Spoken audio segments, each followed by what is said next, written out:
আর মুখ্যমন্ত্রীর এই বৈঠকের পর বিবৃতি কমিশনের, সব প্রশ্নের জবাব দেওয়ার দাবি কমিশনের। এসআইআর এ বাধায় আইনি পদক্ষেপের কথা আরো একবার আপনাদেরকে জানাবো। কমিশনের তরফ থেকে বিবৃতি মুখ্যমন্ত্রীর বৈঠকের পরই। মৈত্রেয়ীর প্রতিনিধি আমাদের সঙ্গে রয়েছেন।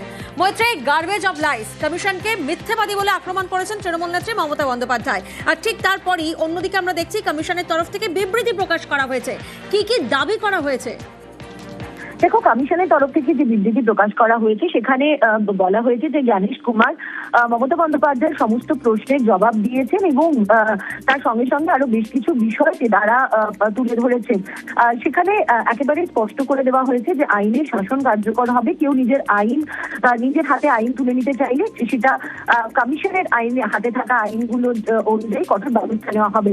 এছাড়াও টিএমসি বিধায়কদের প্রকাশ্যে কমিশনের বিরুদ্ধে হুমকি হুঁশিয়ারি দেওয়া, অশ্লীল ভাষায় প্রয়োগ, এই বিষয়টার কথা উল্লেখ করা হয়েছে।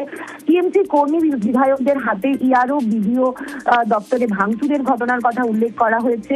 বুথ লেভেল অফিসারদের যে প্রাপ্য ভাতা সেটা এখনো মেটানো হয়নি, সেই বিষয়টি উল্লেখ করা হয়েছে বলে কমিশনের বিবৃতিতে জানানো হয়েছে। এর পাশাপাশি রিটার্নিং অফিসার নিয়োগের ক্ষেত্রে এখনো পর্যন্ত রিটার্নিং অফিসারের যে পদমর্যাদায় নিয়োগ করা দরকার সেই পদমর্যাদা এখনো পর্যন্ত সমস্ত বিধানসভা কেন্দ্রে নিয়োগ করা হয়নি বলে আজকে কমিশনের তরফ থেকে মুখ্যমন্ত্রীকে জানানো হয়েছে বলে, মমতা বন্দ্যোপাধ্যায়কে জানানো হয়েছে বলে বিবৃতিতে উল্লেখ করা হয়েছে।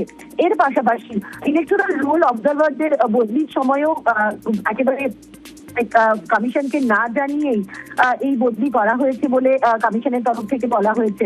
কমিশনের যেটা মোদ্দা বক্তব্য যে তারা 4 জন আধিকারিককে এফআইআর দায়ের করার নির্দেশ দেওয়া হলেও সেটা করা হয়নি।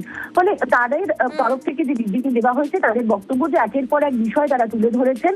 তারা জ্ঞানেশ কুমার যথেষ্টই শান্তভাবে তৃণমূল নেত্রী মমতা বন্দ্যোপাধ্যায়ের বক্তব্য শুনতে চাইছিলেন, কিন্তু তৃণমূল নেত্রীর তরফ থেকে সেই বক্তব্য স্পষ্টভাবে শোনা হয়নি। বেশ।